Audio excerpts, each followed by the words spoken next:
সাত রানীর আদরে বেড়ে উঠছিল পরিণীতা। পরিণীতার অনেক গুণ ছিল।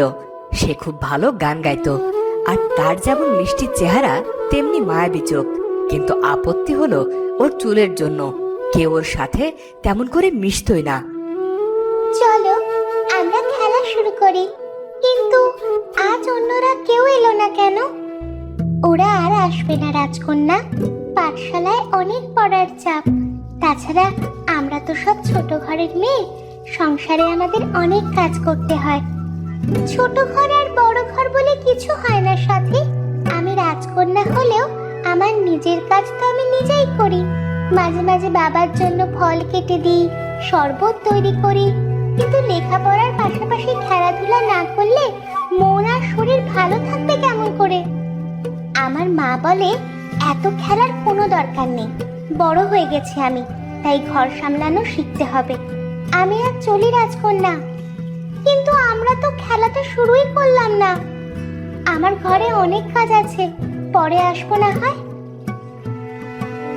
রাজকন্যার মন খারাপ হয়। সে সবই বুঝতে পারে, তবে কাউকে সে কিছুই বলে না। রাজকন্যার আরো একজন খেলার সাথী আছে, সেটি রাজকন্যার পোষা বিড়াল। আমার ছোট্ট পুষি, চলো আমরা প্রাসাদে ফিরে যাই। মন খারাপ করো না, আমি আর তুমি অনেক মজা করে খেলবো। চলো।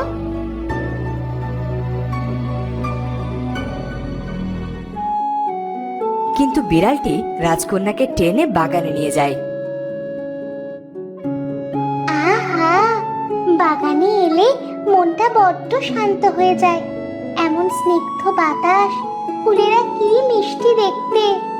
আহা, আমিও যদি ফুলের মতো হতাম। পরিমা, ও পরিমা, শুধু খেলাধুলা করলে হবে? ভেতরে এসো, আমি তোমার প্রিয় ধোকার ডালনা বানিয়েছি, খেয়ে দেখবে না? আসছি ছোট মা, তুমি আমার কত খেয়াল রাখো। কি কথা হলো আজ ফুলের সাথে? ফুল তো পালাতে পারে না, তাই আমাকে সহ্য করে। ওসব কি কথা পড়ি? মায়েদের কি মন খারাপ হয় না বুঝি? কিন্তু মা, আমার তো মাথায় চুল নেই, তাই কেউ আমার সাথে মিশতে চায় না। পাগলি মেয়ের কথা শোনো। শোন মা, সৃষ্টিকর্তা সবাইকে সবকিছু দেন না, কোনো না কোনো দিক দিয়ে কমতি রাখেন। কমতি কেন রাখেন মেজো মা? এর দুইটা কারণ। প্রথম কারণ হলো যাতে আমরা সৃষ্টিকর্তাকে না ভুলে যাই, আর যেটা আমাদের নেই সেটা যেন বেশি বেশি করে যায়। আর দ্বিতীয় কারণ হলো সব দিক থেকে পরিপূর্ণ হলে মানুষ অহংকারী হয়ে যায়। অহংকার করা তো ভালো কথা নয়। এবার বুঝেছি, তোমরা কত কিছু জানো। আমি সত্যিই তোমাদের পেয়ে ধন্য।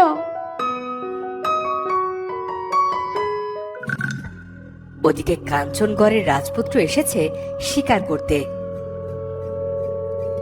বনে একটা হরিণেরও দেখা পেলাম না, বড় মুখ করে শিকারে এলাম। রাজ্যে ফিরে বাবাকে কি বলবো? সবাই তো হাসবে যে শিকারে এসে খালি হাতে ফিরে গেছি। কন্যার মনে দুঃখ ভারী, গোজাবে এমন রাজার ছেলে কোথায় পেতে পারি? কন্যা যেন পড়ি, আহা, কন্যা যেন পড়ি। এমন গহীন বনে কে এত মিষ্টি সুরে গান গাইছে? যাই একটু দেখি তো। রাজপুত্র ঘুরতে ঘুরতে পাখিকে খুঁজে পেল।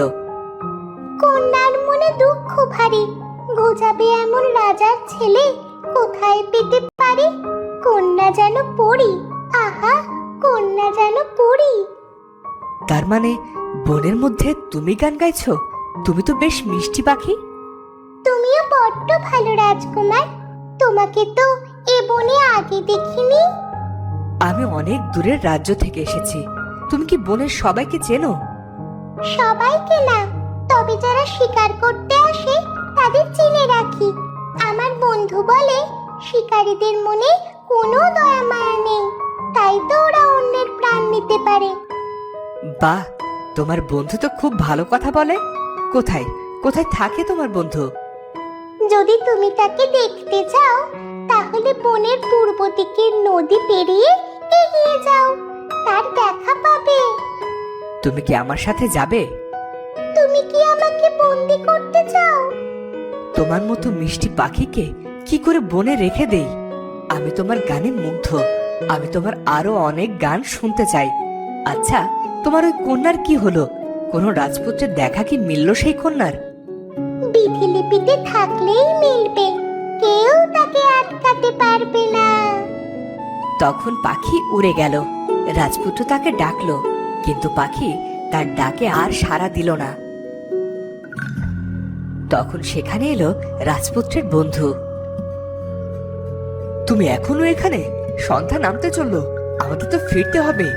জানো না, রাতে বনে দস্যুরা আসে। ওরা যদি আমাদের প্রাণ নিয়ে চলে যায়, তাহলে রাজ্যে ফিরবো কেমন করে?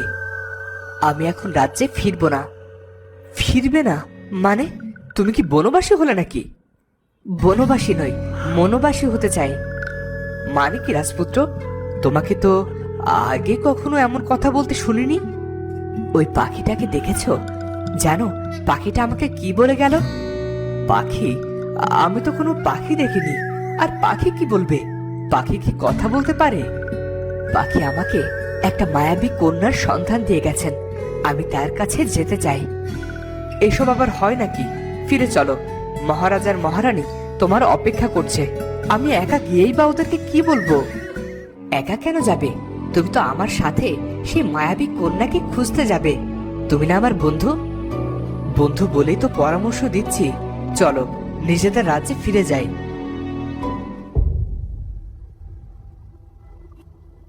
ওদিকে রাজপুত্রকে হত্যা করে রাজ্যের মন্ত্রী চায় রাজা হতে, তাই সে মস্ত এক পরিকল্পনা করেছে। আমি প্রস্তুত। এখনই বনে গিয়ে রাজকুমারকে হত্যা করব।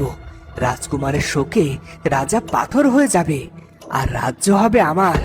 আমার এত দিনের আশা আমি কিছুতে ভেঙে যেতে দেব না। আজই হবে রাজপুত্রের শেষ দিন। এদিকে রাজপুত্র নাছোড়বান্দা সে পাখির বলা পথে হাঁটতে শুরু করলো, আর তার বন্ধু মুখ গোমরা করে তাকে অনুসরণ করতে শুরু করলো। তোমার এত সুন্দর মুখটাকে অমন গোমরা করে কেন রেখেছ?